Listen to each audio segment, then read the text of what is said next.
It's my nerd world. Welcome to it, a Star Wars podcast. Glad you're with the show this week.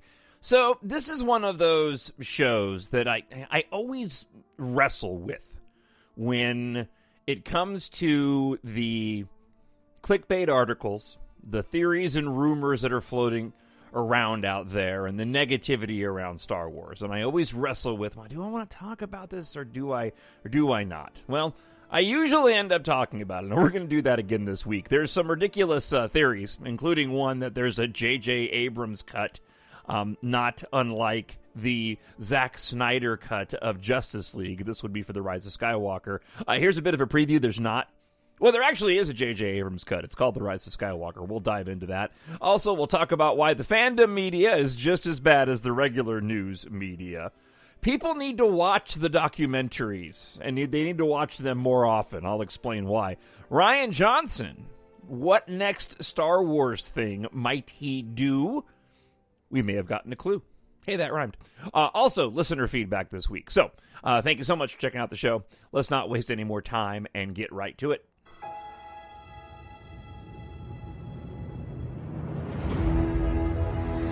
Nothing will stand in our way. I find your lack of faith disturbing. I will finish what you started. Who are you? I'm no one. There are stories about what happened. It's true. All of it. The Force. It's calling to you.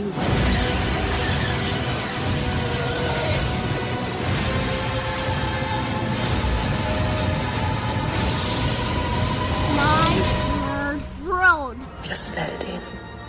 There's this podcast that I listen to, Galaxy of Toys, and I just love listening to it. Well, one, because I'm a collector of toys. Welcome to a Star Wars podcast here on My Nerd World. I'm Jon Justice. But I love listening to the guys on the show just talk about their fandom. And they're not always like 100% positive. There's things that they don't like and toys that get released that they don't care for. And they all have their own opinions about Star Wars, just like everybody else. But it's just one of those shows that I just really enjoy listening to because it's just a bunch of dudes sitting around talking about, probably around my age, talking about Star Wars and the toys that they're collecting. And it's that part of it's just that other facet of the fandom that makes Star Wars so special. I bring it up because I wanted to share with you a bit of Star Wars in my life from this week. But on the show this week, they were discussing how Hasbro had done another Hasbro Pulse fan event and talked about the new figures coming out. There's a bunch of new figures and a new X-Wing fighter from Blue Squadron from Rogue One coming out, and the Vintage Series collection that I'm excited about. But they were talking about particular items that suddenly now have increased in value. Most recently, and I think I've mentioned this before on the show, but if you find in the Vintage collection, right? So these are the 3 3/4 inch Vintage collection figures. So these are the main figures that they still put out that replace sort of your standard 5 POA 3 3/4 inch figures that we all kind of grew up on. So the Vintage collection are the new ones that we get. If you can find a Rey from Rise of Skywalker in that Vintage collection, grab it and snatch it. Snatch it up if you can go and find it, because they're hard to come by. That initial run of the Rise of Skywalker, they didn't do a ton of those, and so that particular figure is tough to come by. But what they mentioned was that the Revenge of the Sith Owen and Beru Lars figures that came out have suddenly now increased in value because of the inclusion of both of those actors playing those same characters in the Obi-Wan Kenobi live action show that we're getting next year.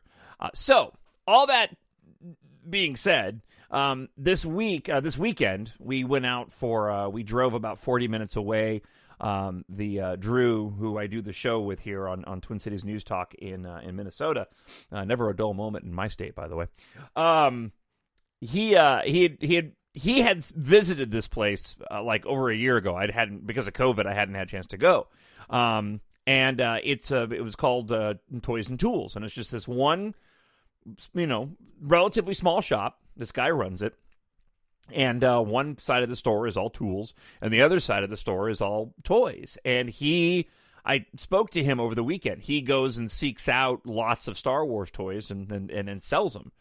So he gets this rotation moving through in his store. So when Drew had gone, when he snapped the photo and sent it to me, he had a ton of Attack of the Clones figures, and that was a line that I actually had purchased quite a bit.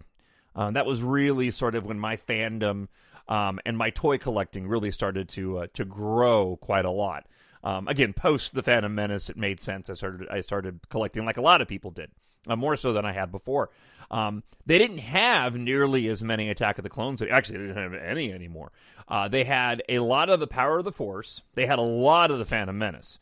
And I was really tempted to pick up some of these Phantom Menace figures because I hadn't seen a lot of these since they were first released. I did a quick look online to see which ones were kind of valuable, to see which ones would be fun to add for my collection. I'm not really into going and reselling. But they did have a handful of Shadows of the Empire. They had a 2-pack of Boba Fett versus IG-88. They had the Leia in a Bossk outfit. They had Dash Rendar and Zizor. So I picked up that lot. Just because I don't have anything Shadows of the Empire, and I thought that would be a fun little lot to have. Plus, one of the other things that they mentioned on Galaxy of Podcasts is or at least they were speculating on, with the addition of the Genndy Tartakovsky Clone Wars cartoon on the Vintage Collection channel on Disney Plus for Star Wars. They talked about how those figures, because there was a bunch of figures that came out based off of that Clone Wars cartoon. I still have a carded Yoda and the bounty hunter Dirge with his swoop bike carded. For whatever reason, I never took them out to display them. I actually have them in my display case behind me. And the guys on the show were discussing how those are going to go up in value too, because of the fact that Dirge is now entering into the canon via one of the more recent comic books, and of course because the Genndy Tartakovsky Clone Wars is now available on Disney Plus. So that was kind of fun, Sort of. I hadn't purchased any toys in a while. They were priced perfectly, weren't that expensive at all. Not even close to being overpriced. And I was like, sweet, $5-6 for a figure and an old one like this. And for those that don't know, if you're not familiar with the Shadows of the Empire, what that is, real quick, it was, this was after the release of the original trilogy, knowing we were going to get the sequel trilogy. And Lucasfilm had decided to do this project called Shadows of the Empire. And the intent was they were going to do everything that they would do for a movie without the movie. So the story takes place between A New Hope and The Empire Strikes Back, or is it after the? No, yeah, it's A New Hope and The Empire Strikes Back. It takes place between A New Hope and The Empire Strikes Back. It was a novel. It was a comic book. They had a line of toys, including vehicles. They had a soundtrack. So it was basically a project where they did everything but the movie. Now, I thought, and maybe they'll still go that route. I feel like that's what they're trying to do with Shadows of the Empire. I'm sorry, not Shadows of the Empire, with the High Republic. I feel like that's what they're trying to do with the High Republic, even though they haven't sort of come directly out and said that. And I wish that they would. To me, that's a really interesting way to promote it. I know we've got novels. I know we've got comic books. We don't have any toys yet. There was also a game attached to Shadows of the Empire, and I believe there's supposed to be a game with the High Republic.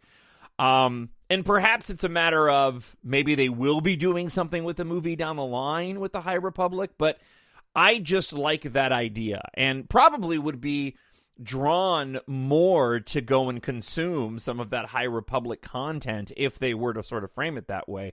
I keep teetering close, but because of all the things that I have going on between my full-time show, between writing my EMBARK science fiction novels and then doing the podcast, I just don't have a lot of time for extra reading. One of these days, I will tackle the High Republic stuff because I was looking at a series of the comic books online, and it does seem pretty interesting. So I just wanted to share that with you. I also did some rearranging of my toys, which is actually really relevant to what we'll be talking about here with the Rise of Skywalker, because I moved my Rise of Skywalker collection to a more prominent location among my toy cases, just because, and then I moved my my vintage collection to another part, just because I wanted to kind of celebrate my fandom, and I love that movie a little bit more. All right, so let's dive into it.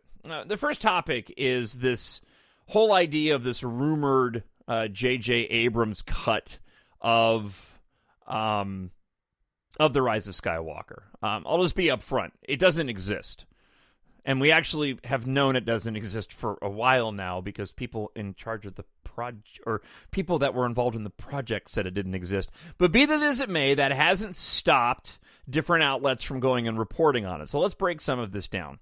And like I said at the start of the show, and I always say, I love Star Wars. I wouldn't do a podcast if I didn't. And I've struggled many times trying to decide if I want to cover the negativity, because we're going to get into some of the negativity that's out there right now.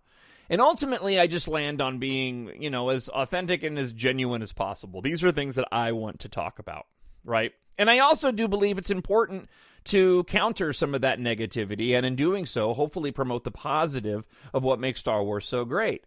Because right now, Star Wars has a big problem, and it's not the content that they've released, regardless of how people feel about it. It's the portion of the fandom, and now even certain reputable, doing that thing with my fingers, outlets, and the damage that they're causing, right? In my opinion, they're causing harm. So let's start off with this most recent rumor that simply seems like it will not die.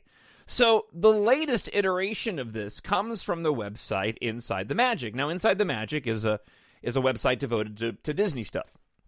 And this is a solid website. I've been there before, not for Star Wars stuff, but just for other Disneyland and Disney-related items. This is not a clickbait website, at least as far as I'm concerned.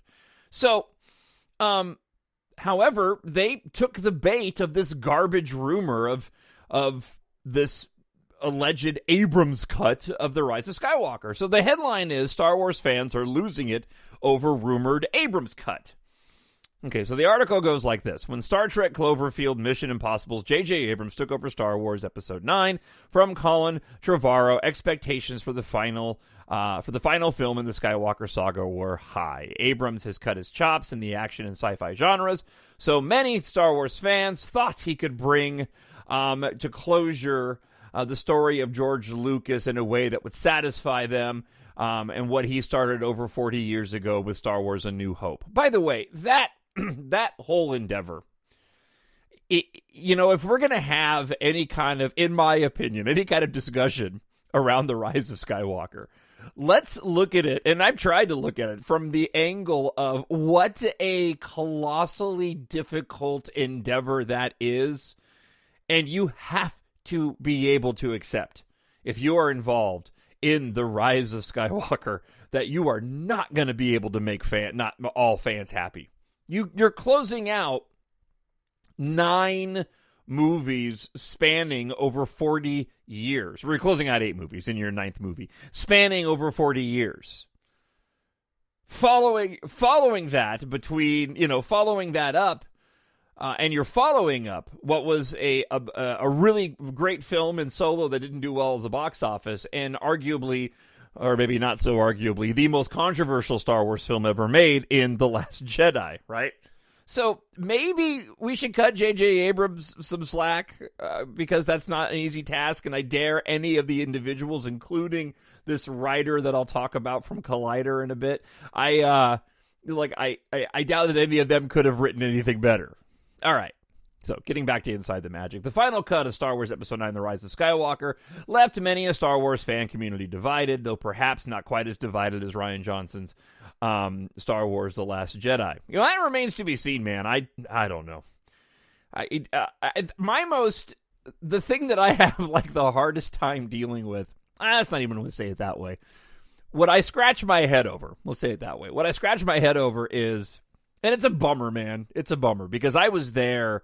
Because I love both those films, right? I've never said otherwise. I think The Last Jedi is a masterpiece, and The Rise of Skywalker is currently my favorite Star Wars film. I mean, that's acknowledging how great the original trilogy is, and you can't get to one without the other. That is just to say that if right now I were deciding what Star Wars movie I'm going to watch, I'm defaulting to The Rise of Skywalker. But what I scratched my head over were all of the people who took all of the heat for loving The Last Jedi, but then suddenly ended up becoming the very thing that they hated when The Rise of Skywalker came out because of their frustrations with that movie. I still, the head scratcher to me, but be that as it may. Some moviegoers were unhappy Inside the Magic Goes On with the demise of Kylo Ren / Ben Solo. Others didn't like that Rey took the name Rey Skywalker. Still, others weren't fond of Finn's story arc. And then there were those who really just wanted Poe Dameron and Zori Bliss to get together. I didn't even know that was a controversy. Was that a controversy? I even heard that one. Now, rumors of the JJ Abrams Cut, similar to Zack Snyder's Justice League Snyder Cut, exists and have Star Wars fans going nuts. One Twitter user, Aubergy, has strong opinions about the end of the sequel trilogy. And Aubergy writes this on Twitter: "If there is a JJ Abrams Cut to The Rise of Skywalker, I don't want it. I want the sequel trilogy to die a quiet death of obscurity as better Star Wars chapters slowly restore the balance to the Force." And then what the article does is it goes deeper and deeper and deeper into the abyss that is Twitter and people's negativity and trashing any idea of a 4-hour J.J. Abrams cut and then sprinkling in a couple of tweets from people saying they want it only because they're hoping that it will have a better ending and one they would have liked. Well, when you actually go into the Twitter thread, which I did, because I wanted to know where this whole rumor started in the first place. Was there a source that started it? There was. You go into the Twitter thread, you go down about 5 or 6 tweets, you find the initial tweet that sparked all of this commentary that provided Inside the Magic to create the article, and you find out that the source was from one of the most clickbaity of clickbaity websites that never has anything right. They just put out garbage to get people to go to their website. They're no better than the Mike Zeros of the world. We got this covered. There is no J.J. Abrams cut of the movie. And not one that has a different ending. As a matter of fact, and we'll talk about some more comments from author and an interviewer, Soraya Wilson, because she has more comments from Rian Johnson, specifically what he may be doing in Star Wars next. But she had a chance to obviously interview Rian Johnson extensively and Daisy Ridley. And Daisy Ridley even said that there wasn't any other dialogue at the end of the movie when Ben Solo dies. And there was just one other thing of her saying, no, as he goes and dies. And Daisy Ridley even liked the ending of the film. She said she liked the way that it doesn't matter. All right. The truth is actually out there on this, and it's been out there for over a year. Actor Greg Grunberg, and this comes from The Verge. Again, this was last year.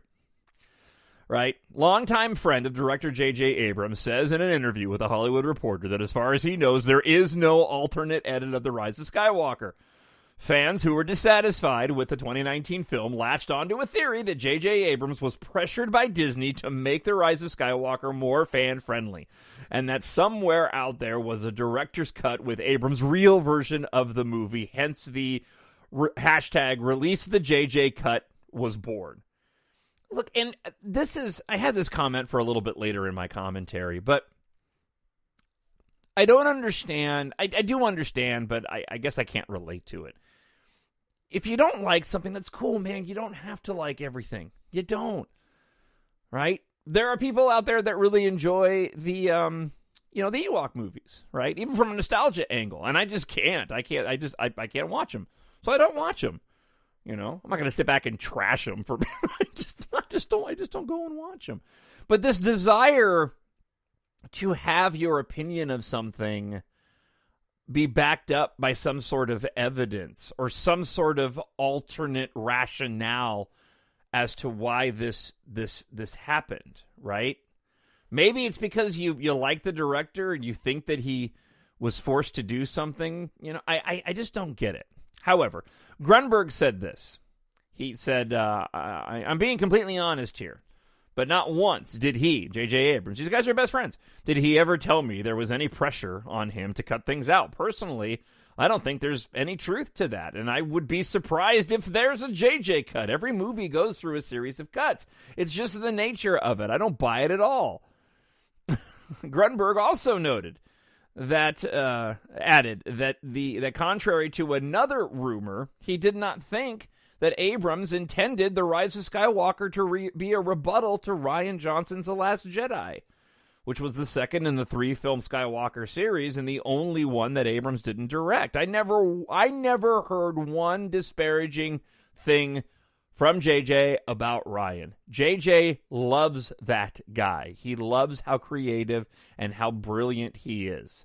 Abrams and Grunberg have known each other since they were children, and he's a good source, and he's as good a source as any to debunk the rumors of an alternate cut of The Rise of Skywalker. But as anyone who spent more than 5 minutes on the internet knows, fan conspiracies tend to keep chugging along no matter what the facts go in and suggest.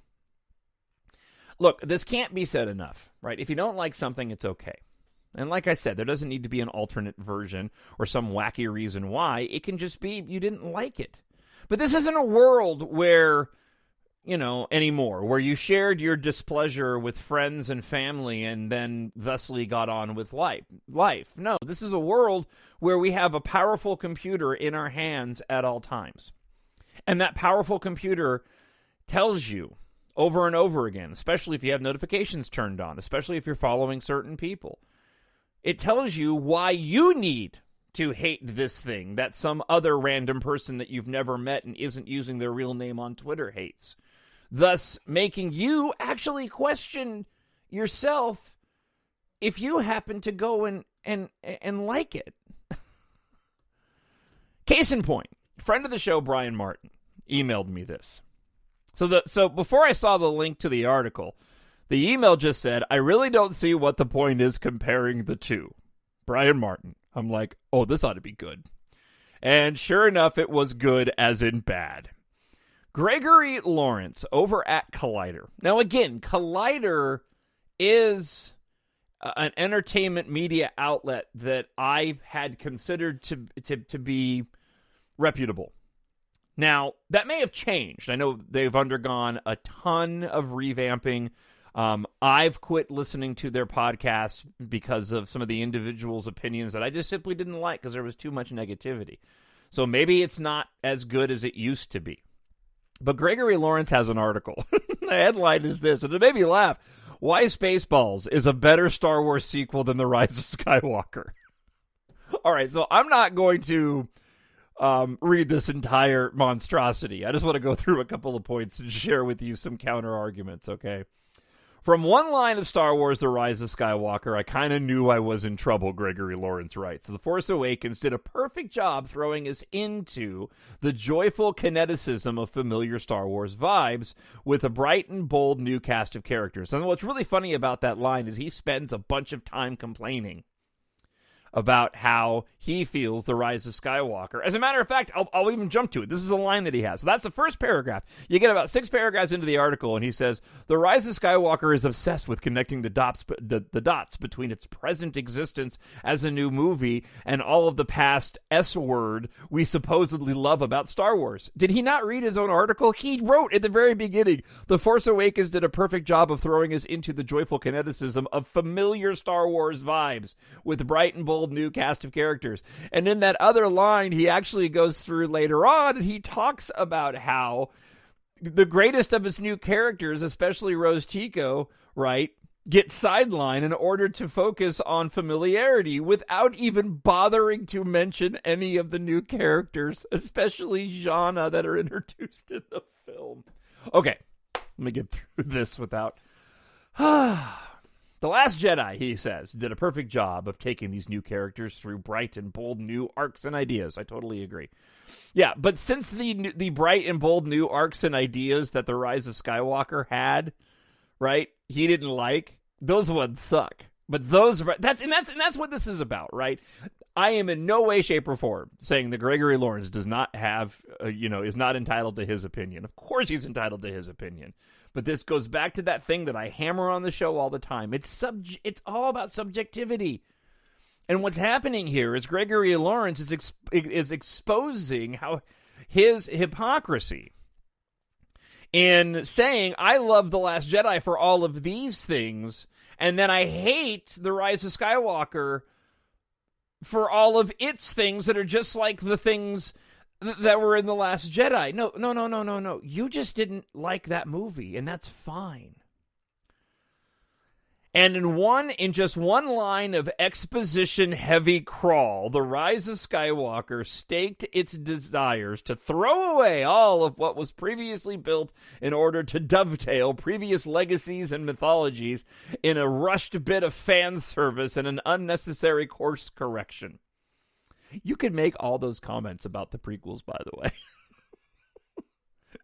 It's called storytelling, and it already exists in the canon. So the line he's talking about is the dead speak. 3 one-syllable words that convey a ton of wildly new, parentheses, old information before rushing into the new thing sums up the various flaws of The Rise of Skywalker quite cannily. There is something else that's happening with this article, and why it's so easy to tear apart, because I don't feel like this is genuine or authentic. And I'll get to it at the end. But there is another piece of this puzzle, right? Why is he such a hypocrite with all of this, right? Why are The Last Jedi's bright and bold new arcs and ideas great, but suddenly now The Rise of Skywalker creates a half-baked arc using half-baked footage out of Princess Leia despite Carrie Fisher's tragic death before production could begin, which is another part of the article. Yeah, you just explained it. Carrie Fisher died before production began, and therefore, right, they needed to go and figure out how to make sure she was still in the film. There's another part to this whole thing, because I don't think that Gregory Lawrence is being genuine and authentic, and there's another motivation behind this. But before we get to that, let's go here. He goes on to say, when I left the screening, I started thinking about another Star Wars adjacent property that plays with previously established legacies, mythologies, and tropes. And now that this slept-on sci-fi adventure classic has been released on Blu-ray, I thought it best to discuss why this film is a better Star Wars sequel, that would be Spaceballs, than The Rise of Skywalker will ever be. Okay. And again, there's a reason for this. And I'm going to go back to what Brian Martin said, right? I really don't see what the point is comparing the two. Exactly.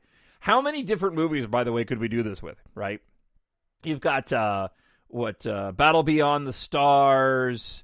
Oh, my God. Well, actually, just go and listen to my space opera podcast. I mean, there were so many movies that came out that were space pirates. I mean, there were so many movies that came out around Star Wars, The Last Starfighter, that were trying to replicate what Star Wars did. All right. Again, now we're at this Rise of Skywalker is obsessed with connecting the dots between its present existence as a new movie and the past blank we supposedly love about Star Wars. Sidelines its greatest new characters, especially Rose Tico, in order to refocus on the familiarity. Refocus on the familiarity, really. Because you got Jannah. She had a huge role in that movie. We got all new planets, Exegol, Pisana, Asian Kloss. We've got Wayfinders that weren't introduced before. Look, there's all kinds of new stuff in The Rise of Skywalker. I've actually heard more people complain. I've heard people complain more about all the new stuff that was in The Rise of Skywalker and less about the fan service part of it. Anyway, okay, so we go on. It jerks tears from its audience by briefly putting beloved characters like Chewbacca or C-3PO in peril before just as quickly putting them back into the status quo. Has he never watched any of the other films? Having its emotional cake without putting in the necessary legwork to eat it too. Yet no. Luke versus the Tuscan Raider in A New Hope. Let's just start there. You know, Luke gets beat up by a Tuscan Raider and for all intents and purposes could be lying there dead. Right? Obi-Wan dies. Only for Luke to hear his voice in his head out loud, 10 minutes later? Or like, Han bails on the rebels in A New Hope. Again, only less than 10 minutes later to show back up and rescue and save everybody at the end. Luke gets captured by a Wampa. Only to what? Get out of the situation. We still haven't heard how Boba Fett got out of the Sarlacc pit. Again, there's a reason for this. Why is it so blatantly hypocritical? Right? Why is it so irrational? Let's go on. He also says, it strikes me as a cynically written film, one so afraid to risk so afraid of risk, it must jam inorganic puzzle pieces together to make its audience feel safe, familiar, and comfortable, even though the original 1977 film was itself a ginormous risk its audience was unfamiliar with. Risky? Now, this is open to interpretation, right? Okay, this is going to go back to the subjectivity. So I can be subjective here. But in my opinion, they brought Palpatine back, and they made Rey a Palpatine. The easy thing would have been to have left her a nobody. That would have been the easy thing to do.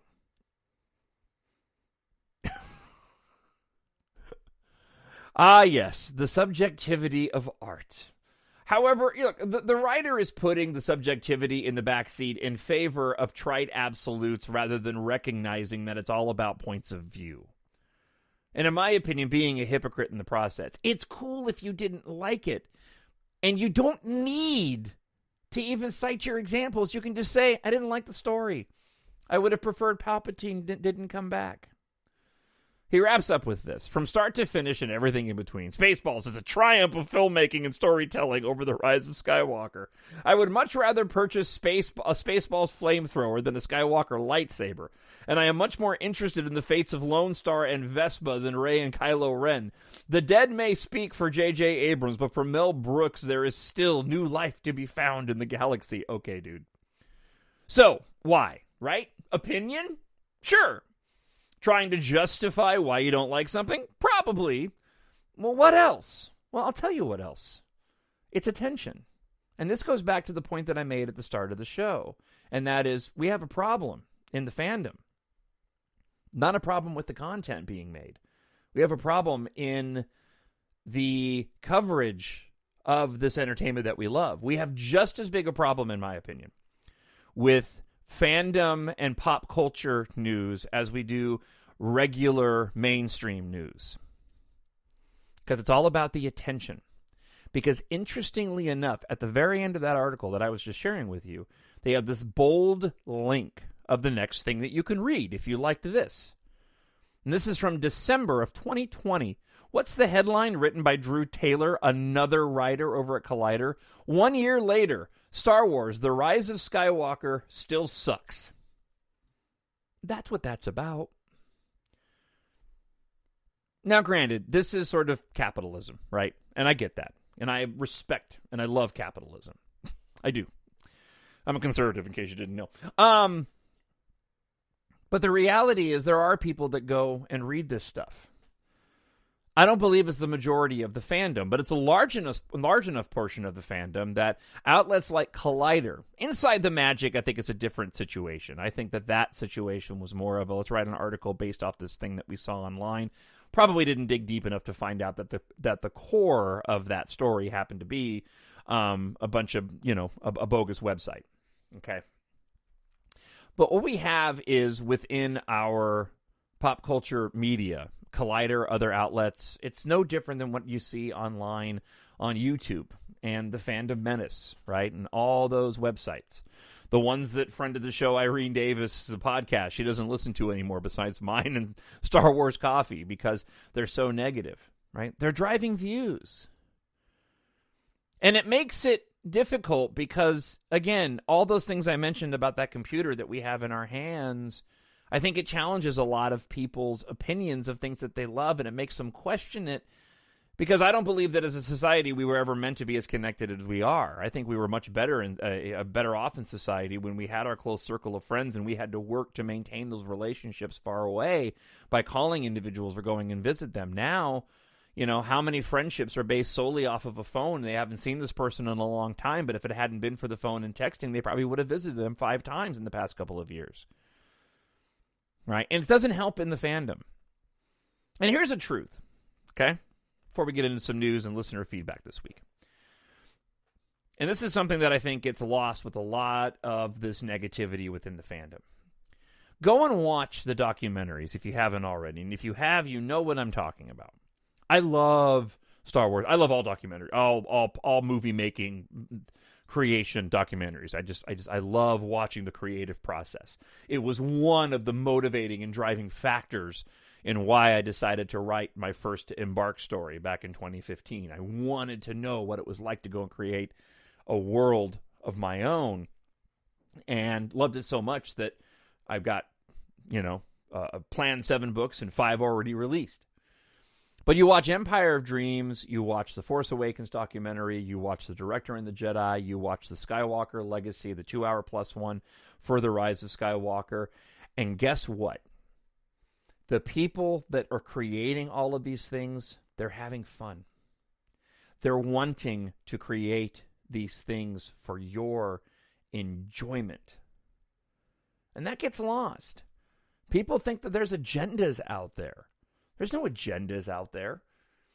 Jon Favreau didn't create The Mandalorian as some really expensive, cool commentary about how all the other Star Wars stuff that's been made by Disney has sucked. So I'm going to show them by making this great Star Wars content. No. He just loves Star Wars and wanted to create something they want people to enjoy.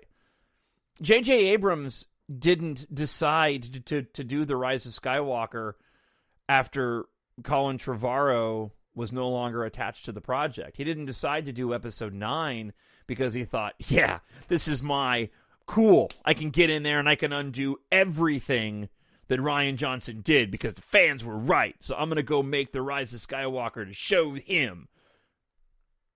No, you would be a horrible filmmaker if that's what you did. And Rian Johnson didn't make The Last Jedi thinking, whatever, JJ, I'm going to undo everything that you did. And I'm going to make it better. And I'm going to have him break his mask. And I'm going to focus on Ben Solo and Rey, and I don't care about what happens to Snoke. So heck with you guys. That's what No. He wanted to make something that he loved, just like J.J. Abrams wanted to make something that he loved. And in turn, hope that everybody that watches it loves it as much as they did. Watch any of those documentaries. They're making it because they want to. They're not trying to go and upset anybody. And there's no agendas involved other than just making a fun space opera. Because that's what they are. It's probably one of the reasons why I love watching those documentaries, because those documentaries really do. They just focus on the creative process and the joy that everybody has. Watch the Skywalker Legacy one and pay close attention to JJ Abrams. Pay close attention to the actors when they're not in the middle of filming. You'll see a common thread through the whole thing. They're smiling. They're laughing. They're cracking jokes. One of my favorite moments in the Skywalker Legacy documentary is when the woman is voicing Babu Frick. And she does and if you haven't seen it, there's a moment where they're shooting some footage. The cameras are rolling. She's kind of improvising because the woman who was voicing it was there on set, also being the puppeteer for this amazing little, practical puppet. And she does it, no, does this ridiculous screaming out of no. And J.J. Abrams loses it. He's cracking up. And even jokes, can you imagine if we put that in the movie? When they made decisions to bring Palpatine back, they did it because they thought that that was the best storytelling and the best way to close out 40 years of the most popular science fiction franchise in the history of mankind. Arguably next to Star Trek, but I'm still going Star Wars, right? You know, it wasn't done out of any malice. And too many people think that it was. And that's really, really a bummer. All right. Let's go here. Something inside me has always been there. But now it's awake. And I need help. So I hope this will not be another controversy.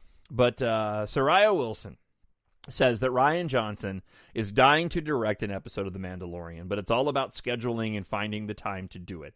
He's working on Knives Out 2 right now, but he has spoken to Dave Filoni about it and even visited the set during season 1.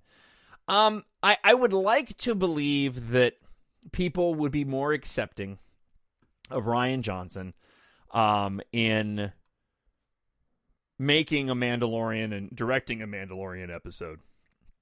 Because I think generally most people believe that Rian Johnson's a good filmmaker. They just didn't like the story that he told. I hope that it won't be a controversy. I know Soraya Wilson was saying she was already getting grief because of it. And she spends just about as much time talking about all the grief that she gets as the people that give her grief. But I guess I can't blame her. If you're not used to that kind of thing, it can be frustrating. I want to see it. What I'd be most interested in for a Rian Johnson directed, because I think he is a fantastic filmmaker. What I'd be most interested in seeing from a Rian Johnson directed Mandalorian is just how much of his stamp he could put on an episode. Those episodes are kind of tough to tell who directed what because they are so planned out. You know, Jon Favreau writes these along with Dave Filoni. They're using sort of, I believe, like the same camera equipment, and so you're not really getting like a different look. I've talked a lot about the different look, the different sort of hue, color palette, and the way that the Last Jedi is shot versus The Force Awakens. Less so, like I said, with The Rise of Skywalker, because I feel like The Rise of Skywalker does a really good job of sort of blending in. It doesn't quite have the crispness in terms of the visual, the way that it's shot and the color palette. As The Force Awakens, I feel like JJ Abrams and the director of photography did a good job of sort of blending the two, even if it wasn't intentional. So I'd be interested to see what kind of stamp Rian Johnson could actually go and put on a Mandalorian episode. And I would hope the fandom would be cool with it, regardless of how they feel about The Last Jedi. But like based off of everything that I just said on the show previously, I'm not going to go and hold my breath. I need someone to show me my place in all this. All right, got a couple of quick ones this week. Oh, actually, I'm not that quick. I have two listener feedbacks this week to share. First one comes from Dale Erdman, dovetailing off of a question that Brian Martin had about Ochi of Bastoon and the dagger. And Dale says this: what he's asking is, how did the knife get shaped like the wreckage if it was an ancient blade, if the wreckage happened only 30 years ago? Right, and I understood that. I guess maybe my answer wasn't as succinct as it could have been. Dale's answer is it was made or designed by a Sith acolyte, a prophet, or a seer that simply had a vision of the shape it would need to be. The slide part could have been added later. The inscription, as you said, could have been added as well. Or it wasn't an ancient blade, and some people are confusing collecting artifacts with the blade itself. Yeah, that's kind of what I take. Even if it was an ancient blade, I just took that to mean that they ended up using an ancient blade and reforging it to be this clue to finding the Sith Wayfinder. And as a matter of fact, in the documentary for The Legacy and the Jedi, there's a whole section in there where JJ Abrams is looking at this huge table, and they're trying to figure out exactly what that artifact is going to be. He's got all these different ideas, and you can actually see when the idea for the blade actually popped up. You know, sometimes they just put this stuff in the movie because it's cool. That name, other storytelling can go and hash it out later. For crying out loud, A New Hope was all that. All right. I mentioned Irene Davis earlier, a friend of the show. She wrote this week. Out of everything in this dreadful pandemic, I have missed going to the movie theater the most. I adore going to movie theaters. The trimmings, the meal afterwards with my dear husband that can never be replaced, the excitement and anticipation. It happens that I love The Force Awakens, The Last Jedi, and The Rise of Skywalker the most. Infinitely watchable. It can't be replaced. I lead a stressful life, and my switch-off system is to read Star Wars fanfics, your podcast, and Star Wars coffee. I have a niche plus Disney Plus at home for my little granddaughter. It's a family thing like yours. It gave me a compass to which I can refer to in life and the concept of the Force. I could chat for hours about it. So many things I love about Star Wars. May the Force be with you. I went out with Kyle, my 14-year-old, and we went yesterday to go see Godzilla vs. Kong on the big screen. We'd watched it on Disney Plus, and I'd only seen it once. He'd watched it twice now, and but he's doing a school project, and Melinda, my wife, said, "Hey, you guys should go to the movies and see this." So we did. I got the first of my vaccine. I got another one next week. So I'm already 80%, right, protected from COVID, thankfully. But going and seeing Godzilla vs. Kong just reminded me once again about how that experience cannot be replaced. Really had a good time. It's a fun movie. And just seeing it on the big screen, it's a completely different dynamic. And it reminded me that anytime there's a Star Wars movie that's out in the theater, if there's a re-release, I need to go out and see it. Because it just is such a unique and different experience. All right, that wraps up the show this week. If you'd like to support my nerd world, I hope you will pick up your copy of EMBARK, my science fiction series, a mix of Fast and Furious, Star Wars, the sci-fi adventures of the 70s, 80s, 90s, and 2000s. A little bit of humor thrown in. EMBARK Book 1, Treasure in Darkness Book 2, The Vanishing War Book 3, Gahan Corbijn and the Asteroid of Misfortune, that would be Book 4, are all available now in ebook, paperback, and audiobook, free on Kindle Unlimited. EMBARK The Rocket Queen Book 5 is now also available. Audiobook coming in the next few weeks. Just finished editing that. And I'm still writing Book 6 and 7 that will be out this year. Go to Amazon.com, pick up your preferred copy. The paperbacks, $8.99 for Gahan Corbijn, and then $12.99 for the other books. $2.99 for the ebooks, except for Gahan Corbijn and Book 1. Those are both available in ebook for just 99 cents. Again, it's an all-new space opera series written by myself, Jon Justice, the Star Wars enthusiast, and a must-read for any sci-fi fan. So again, get it at mynerdworld.net. Or at Amazon.com. And great for all ages. Written for adults, but kids as young as 11 and 12 can read them too. I wrote them specifically for that very reason, keeping in mind sort of the Star Wars fan and how it can reach all ages. That was my goal when writing my EMBARK series. So thank you so much for listening to the show. We'll be back again next week. I hope wherever you are that you are happy, healthy, and you are safe. Talk to you later. Bye. The Force will be with you. Always. My Nerd World.